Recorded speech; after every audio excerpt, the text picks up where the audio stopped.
ikan di dalam kolam, bersihkan dulu airnya dari kotoran. Saya mau tanya yang hadir malam hari ini, pengen nggak hidupnya senang? Pengen nggak hidupnya tenang? Bila itu senang, damai dan tentram,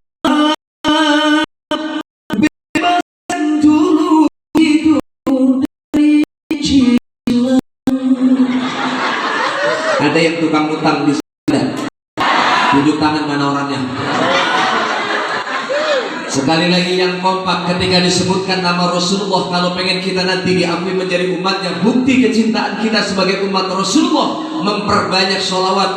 Inna ummati ya'tuna yawmal qiyamati ghurran muhajjalina min asharil wudu. Sesungguhnya umatku kelak yang akan aku berikan syafaat di yaumil akhir, kelak akan ditandai oleh Rasulullah di yaumil akhir. Mereka dibangkitkan di akhirat kelak, wajahnya bersinar karena pancaran air wudu. Dan yang paling senang nyebut nama sholawat ketika disebutkan nama Allah Sallallahu Alaihi Wasallam, dia senantiasa bersalawat kepada baginda kita. Sekali lagi, wa qala Rasulullah Sallallahu Alaihi Wasallam, man salaka tariqan yaltamisu fihi ilman sahalallahu lahu tariqan ilal jannah. Amma ba'du. Syahadatul qurama masyaikhuna al-a'izza wa ulama'ana al-ajla, yang sama kita ta'zimi, kita muliakan para tokoh masyarakat, para alimul ulama, para masyayikh, para asatid wal asatidah, para sesepuh, para bini sepuh, wabil khusus yang sama kita ta'zimi guru kita tercinta al-mukarram wal mu'adzam Bapak Kiai Haji Uzhurin Wahir selaku tokoh masyarakat kita, dan yang juga sama kita ta'zimi Ketua DKM Masjid Raudhatul Mukminin Al-Mukarram wal Mu'adzam Ustadz Samlawi Mansur, dan yang juga kita ta'zimi, kita hormati, kita cintai Ibu Lurah kita yang luar biasa semangatnya untuk memimpin kampung kita ini. Kita doakan mudah-mudahan beliau dimuliakan derajatnya oleh Allah Subhanahu wa Ta'ala, bukan hanya di dunia, insya Allah kelak masuk dalam surga bersama kita semua. Amin. Apa Bu? Amin. Amin ya Rabbal. Yang kita cintai, kita hormati Ibu Lurah Ciwaduk Al-Mukarramah, Ibu Nurul Hadiyati. Ada pantun buat Ibu Lurah? Belum, udah cakep kan? Pergi dalam Ibu Lurah yang cantik, apa kabar? Ya ada suaminya, jadi kita doakan mudah-mudahan beliau amanah memangku jabatan yang telah diamanahkan oleh Allah langsung. Suara rakyat adalah suara Allah, suara Tuhan. Saya yakin insya Allah bisa amanah, dan pemimpin yang amanah telah akan memasukkan bersama dengan masyarakatnya ke dalam surga Jannatul Na'im. Amin ya Rabbal. Dan yang juga sama kita ta'zimi Bapak Babinsa Kamtibnas yang juga luar biasa hadir malam hari ini. Bapak Babinsa yang kompak bersandingan, ini sudah kompak lengkap semuanya Pak. Ulama, umaroknya, aparatnya sudah duduk bareng. Kalau kampung kita ini semua antara ulama, umarok, aparatnya sudah duduk bareng di majelis ilmu, insya Allah kampung kita akan diberkahi oleh Allah Subhanahu wa Ta'ala.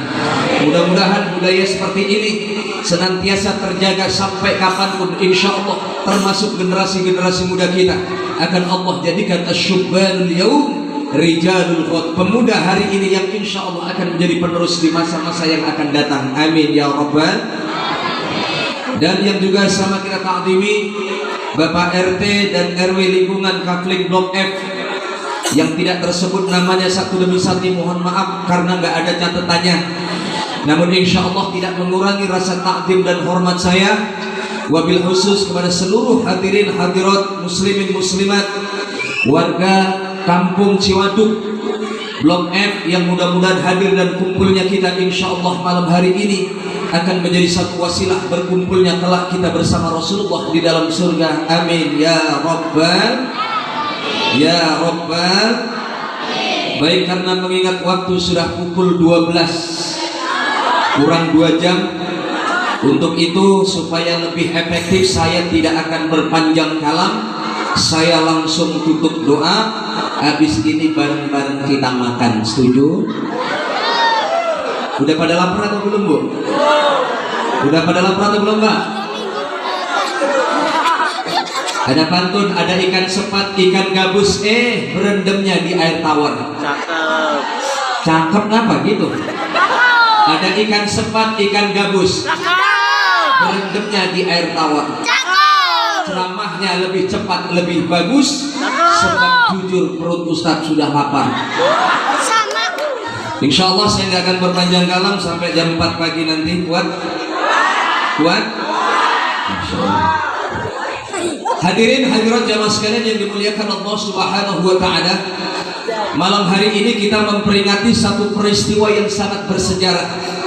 Sekali dalam sejarah kehidupan manusia ini pernah dialami langsung oleh baginda kita Rasulullah Sallallahu Alaihi Wasallam, dan sampai kapanpun, sampai yaumul kiamat, ini tidak akan pernah terulang untuk kedua kalinya. Peristiwa Isra wal Mi'raj ini adalah peristiwa yang hanya kita bisa jangkau dengan keimanan kita. Sampai kapanpun kalau kita pikirkan, Pak, peristiwa Isra wal Mi'raj ini dengan akal sehat kita nggak akan pernah nyampe. Kenapa demikian? Sebab perjalanan terlalu jauh, ditempuh dalam kurun waktu yang terlalu singkat. Akal manusia buntu memikirkan ini. Bagaimana mungkin ini ditembus oleh Rasulullah hanya sepertiga malam? Haram Aqsa itu dikenal sebagai alam nasyud, alam fisika, alam manusia. Kalau ini mungkin masih bisa kita pikirkan.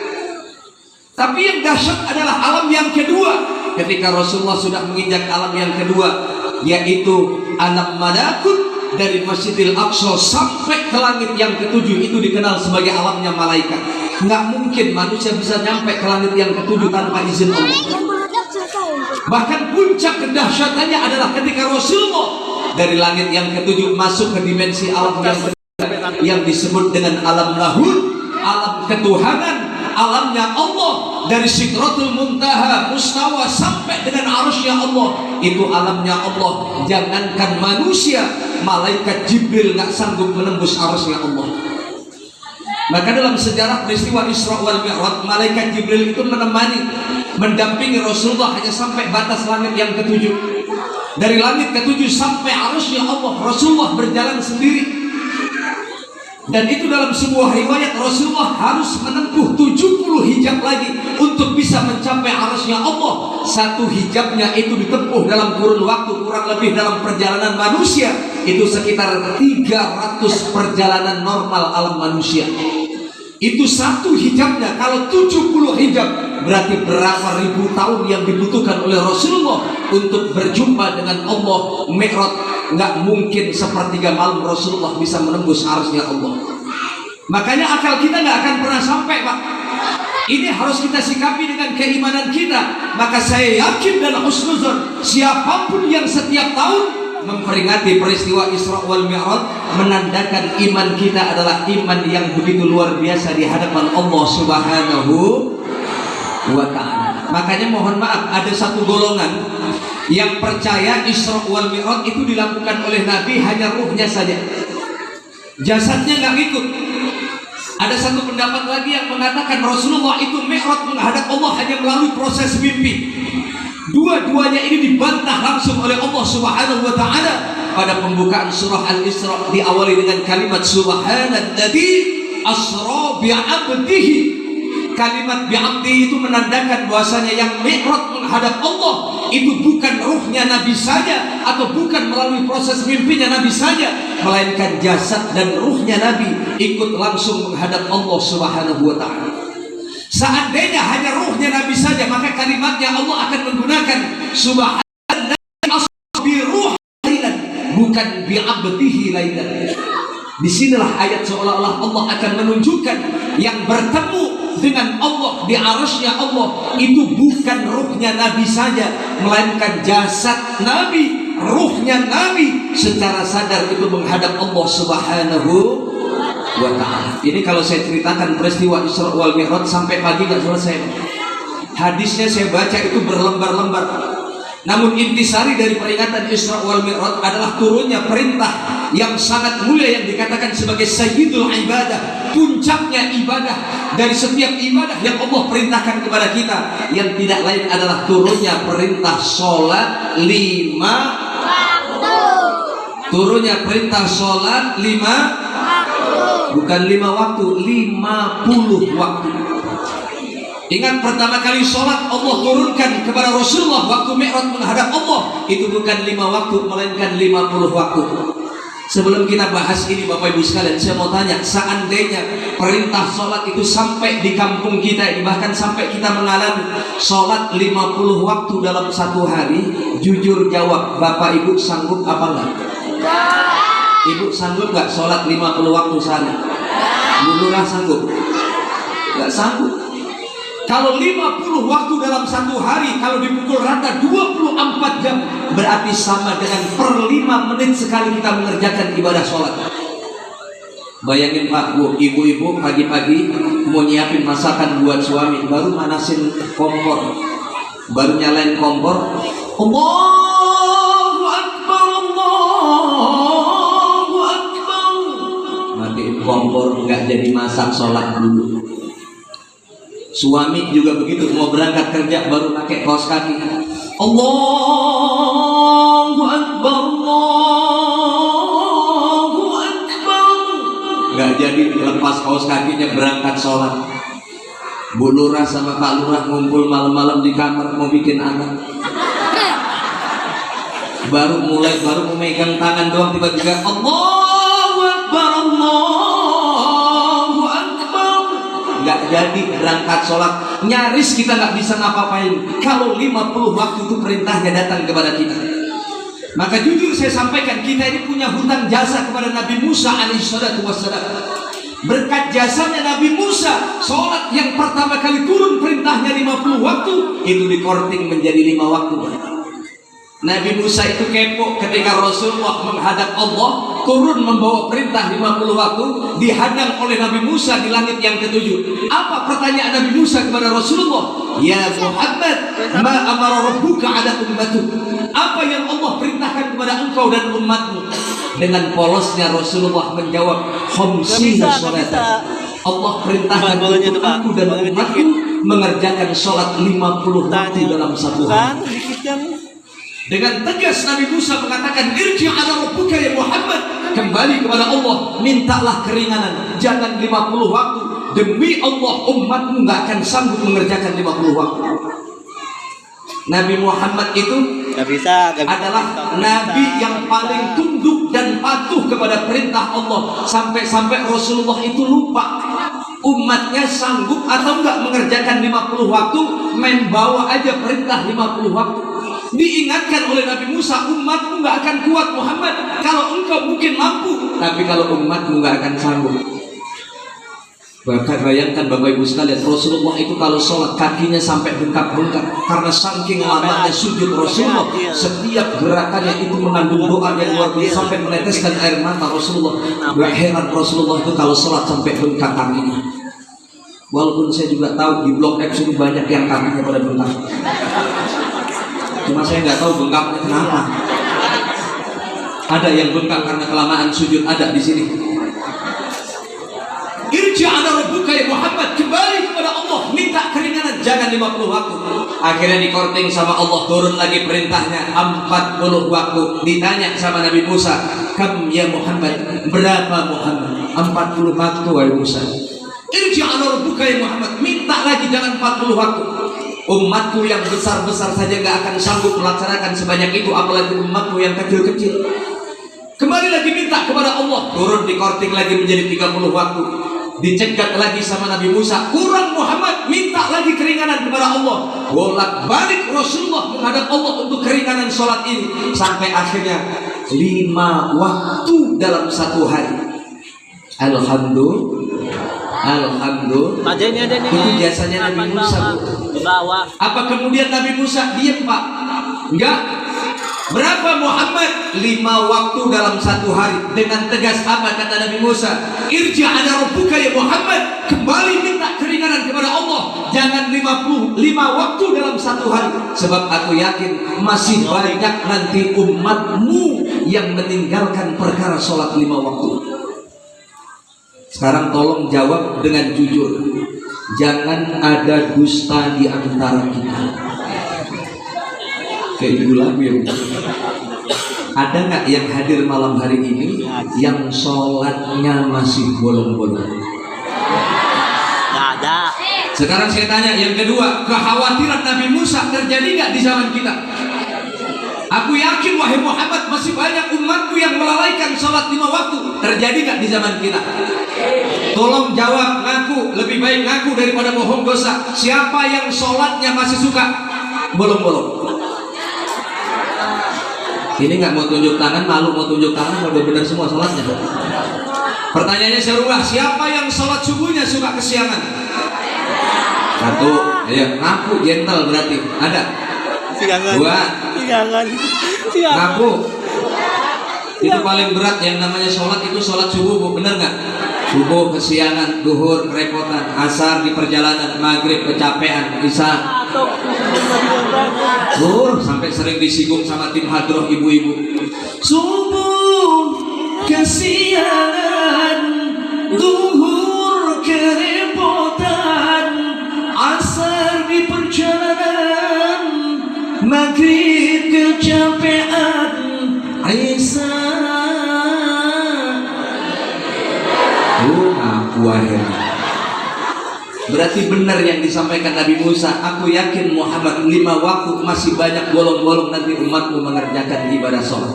Apa kata Rasulullah? Aku malu wahai Musa. Berkali-kali aku minta keringanan kepada Allah. Sampai-sampai Allah mengatakan, Pak, Bu, ini luar biasa rahmat Allah yang Allah berikan.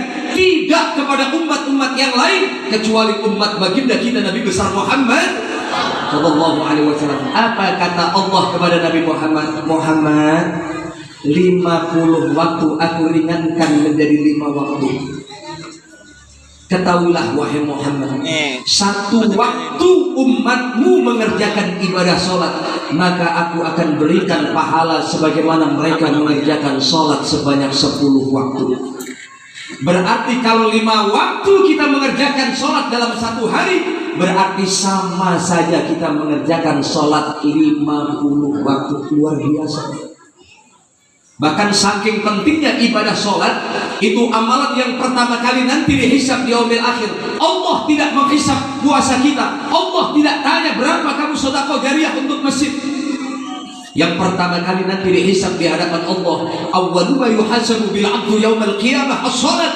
Salat itu adalah amalan pertama kali yang akan dihisab di hadapan Allah. Makanya Bapak Ibu sekalian, setiap tahun kita memperingati Isra wal Mi'raj, intisarinya adalah ini. Diingatkan terus kita agar supaya sholat kita ini kita benahi. Sukses atau tidak, demi Allah saya sampaikan malam hari ini, peringatan Isra wal Mi'raj ini dikatakan sukses atau tidak bukan dilihat siapa yang ngisi ceramah, enggak, bukan. Aan Maharani bukan siapa-siapa. Sukses atau tidaknya peringatan Isra wal Mi'raj bukan dilihat dari tamu undangan yang hadir di hadapan kita, enggak sama sekali. Sukses atau tidaknya peringatan Isra wal Mi'raj malam hari ini bukan diukur berapa jumlah jamaah yang hadir malam hari ini, tapi sukses atau tidaknya peringatan Isra wal Mi'raj diukur nanti sholat subuhnya di masjid kita berapa sah. Bener nggak Ustaz? Saya mau tanya Ustaz, Ketua DKM, di sini sholat subuhnya berapa sah? Berapa sah Pak? 5. Satu orang. Oh, 1 sah. Baca. Catat baik-baik, peringatan Isra wal Mi'raj malam hari ini dikatakan berhasil. Ziyadatul khair, bertambahnya nilai kebaikan pada diri kita. Semangat ibadah kita meningkat, semangat sholat berjamaahnya semakin meningkat. Insya Allah jamaahnya semakin makmur. Itu ciri-ciri sukses Isra wal Mi'raj. Catat baik-baik, nanti kalau sholat subuhnya makin nambah safnya, insya Allah berarti tahun depan harus lebih meriah lagi. Buktinya jamaahnya yang hadir semakin semangat untuk memakmurkan masjid. Alhamdulillah. Tapi sayang malam hari ini jamaah didominasi sama kaum ibu-ibu. Bapak-bapaknya masih kalah jumlah sama ibu-ibu. Tadi Bu Lurah bilang, Masya Allah ibu-ibu tim hadrohnya, lihat kalau seragam paling kompak. Kalau bapak-bapak disuruh seragam kayak ibu-ibu, iris kuping saya kalau mau Pak. Besok ketua DKM ngumumin, bapak-bapak jamaah pengajian malam Jumat, mulai malam Jumat besok saya umumkan, yang ikut pengajian malam Jumat semua saya instruksikan untuk seragam pakai baju pink. Saya mau tanya, kira-kira pada mau datang nggak ke masjid? Tapi lihat ibu-ibu disuruh seragam model apapun mau kompak datang ke majelis taklim. Bahkan mohon maaf, saya punya majelis taklim yang saya bina sampai saat ini di Tangerang, di daerah Kuta Baru, Kuta Bumi, Kuta Jaya. Itu saya pegang ada 32 majelis taklim ibu-ibu. Yang saya kagum apa Bu Lurah, itu setiap hari ngaji nggak pernah libur. Dari hari Senin ketemu sampai hari Minggu. Dan yang saya kagum luar biasa, setiap hari ngaji, setiap hari seragamnya ganti-ganti. Ya Allah, saya pernah Pak datang hari Senin di pengajian saya, semua satu masjid seragamnya merah semuanya. Ya Allah, pergi ziarah pulang bawa genteng. Itu ibu-ibu pakai baju merah, hati-hati pulang disuduk sama banteng. Hari Selasa seragamnya semua satu masjid hijau. Hari Kamis, hari Rabu seragamnya kuning. Hari Kamis seragamnya oranye. Jumat seragamnya putih. Hari Sabtu kombinasi atasannya merah, bawahnya putih. Satu RT berangkat bareng-bareng, di pertigaan ketemu tiang tinggal dikerek doang. Udah kayak bendera. Seragamnya Masya Allah Pak, rupa-rupa. Suaminya di rumah paru-paru. Kok bisa paru-paru? Ternyata ada ikan gabus matinya pada celentang, bajunya pada bagus, nggak taunya pada boleh. Suaminya pada paru-paru di rumah. Tapi lihat ibu-ibu, di mana-mana kalau masalah majelis taklim paling getol datang ke majelis taklim, betul nggak Bu? Betul. Apalagi urusan ngajinya, urusan sholawatnya aja kita ketinggalan jauh sama ibu-ibu. Ya tadi dengerin sempat lewat ibu-ibu kalau suruh sholawatan, lagu apapun bisa jadi sholawatan. Dari lagu dangdut sampai lagu India jadi sholawatan. Bahkan saya pernah di daerah Pasar Kemis Bu, ceramah disambut sama tim hadroh Mahaludian, berdiri semua satu jamaah. Seluruh yang hadir berdiri semua. Yang saya prihatin apa Bu? Masya Allah tim hadrohnya yang jadi vokalisnya giginya udah pada metik semua. Alias sudah sepuh banget. Masya Allah, saya tanya sama ketua majelis taklimnya, Bu, emang nggak ada penyanyi yang lain? Itu udah yang paling bagus Ustaz. Begitu baca sholawatan nyambut penceramah datang, saya bingung dari awal sampai saya duduk. Itu sholawatan lagu apa? Seumur-umur saya belum pernah dengar. Udah itu namanya orang tua Pak, sholawatan kan agak geget. Muhammadun Muhammadun Nabiyuna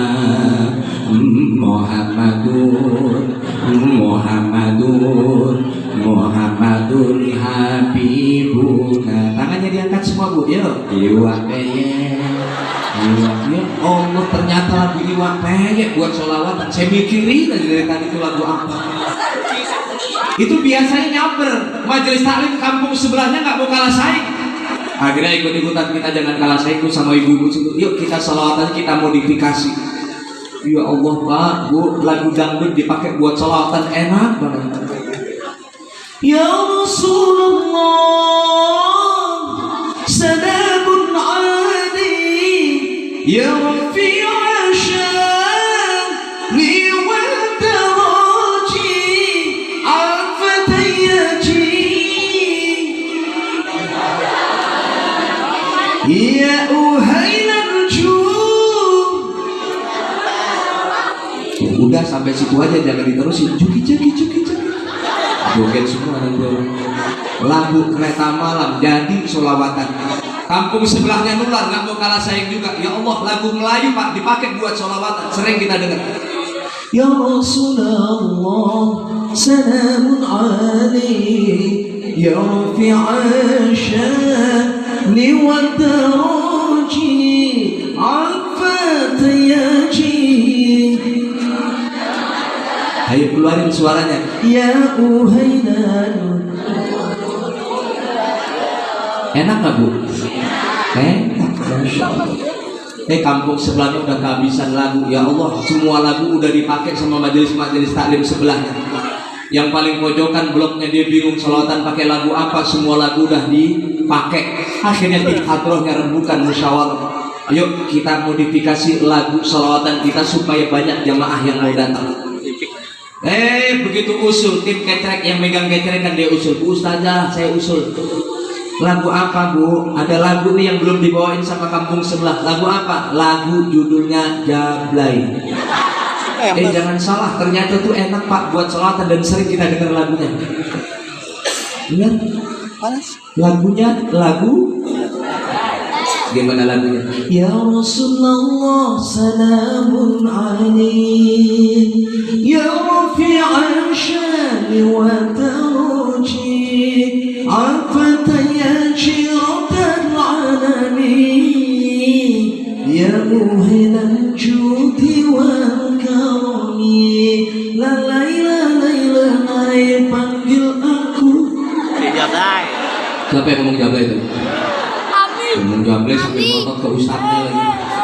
Seumur-umur saya ceramah baru di sini dipanggil Jablay ya. Bu, saya mau tanya, kalau dimodifikasi lagu kayak begitu enak nggak sholawatannya?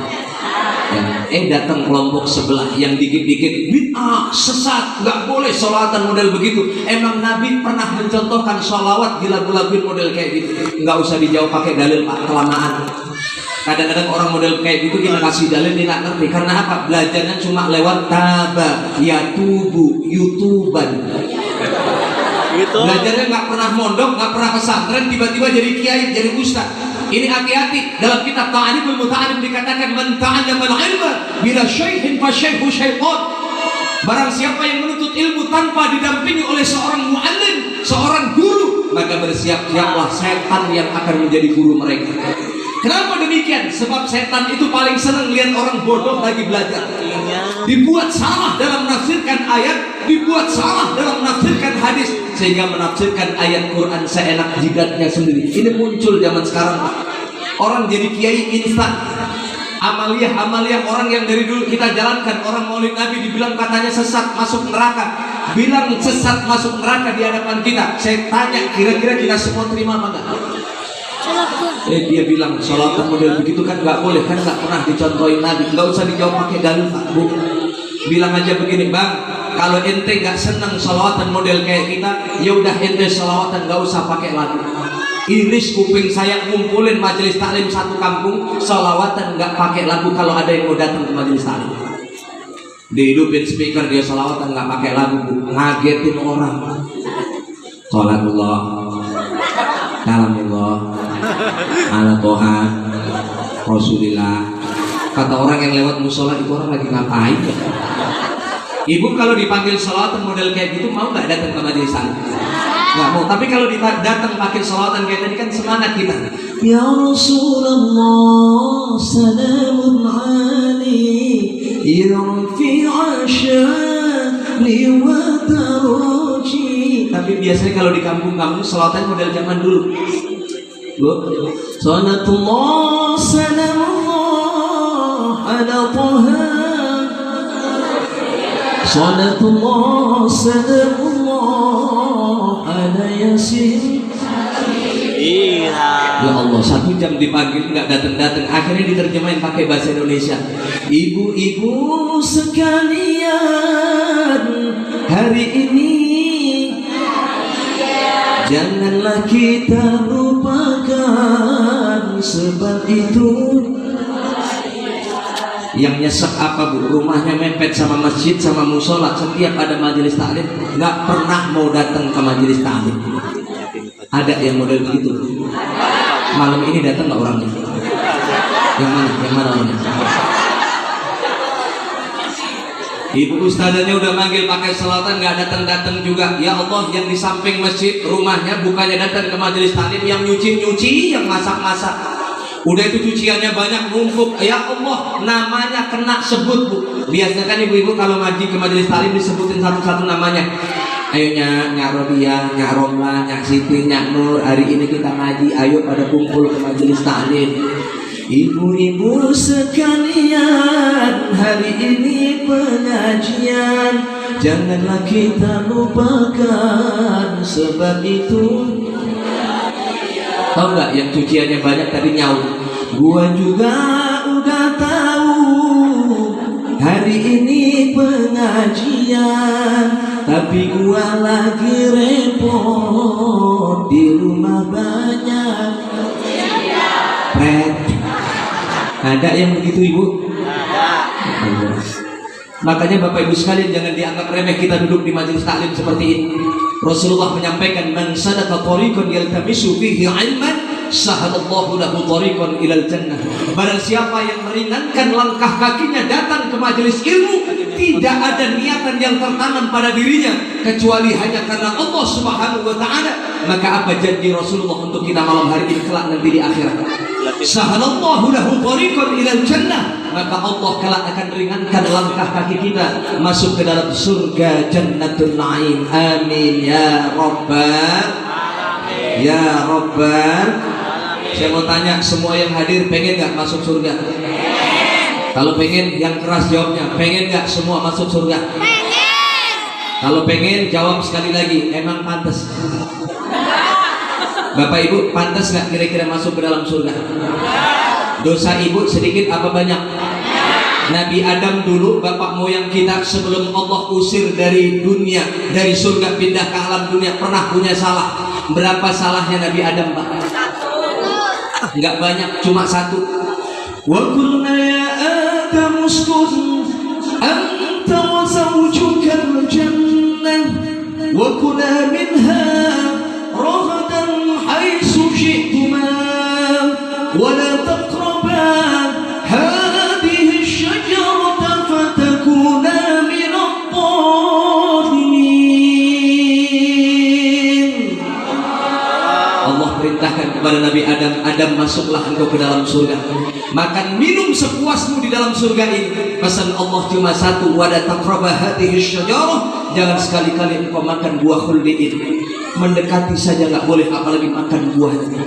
Fa'azallahu asy-syaitanu anha fa'akhrajahuma mimma kana fih. Sayang mereka berdua dijerumuskan oleh setan makan buah khuldi, terusirlah mereka keluar dari surga, pindah ke alam dunia cuma gara-gara satu dosa dan kesalahan. Coba saya ajak kita semua untuk mikir sekali lagi. Ibu, bapak pengen masuk surga? Yang keras, pengen masuk surga? Dosanya satu apa banyak? Mikir sekali lagi. Nabi Adam dosanya berapa tadi? Diusir dari surga. Kita dosanya satu apa banyak? Banyak. Kepengen masuk surga, emang pantas? Pantas apa enggak? Harus yakin insya Allah kita pantas masuk ke dalam surga. Kenapa demikian? Sebab beruntunglah kita menjadi umat Rasulullah. Apa keuntungan kita menjadi umat Rasulullah? Walaupun dosa kita banyak, rahmat ampunan Allah lebih besar, lebih banyak ketimbang dosa-dosa kita.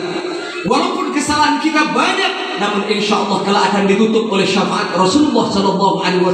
Insya Allah kalau kita senang baca salawat, insya Allah nanti dibangkitkan oleh Allah, wajah kita bersinar. Inilah umatku yang ketika hidup di dunia senang baca salawat, bersinar wajah kita di akhirat dan nanti akan masuk ke dalam surga.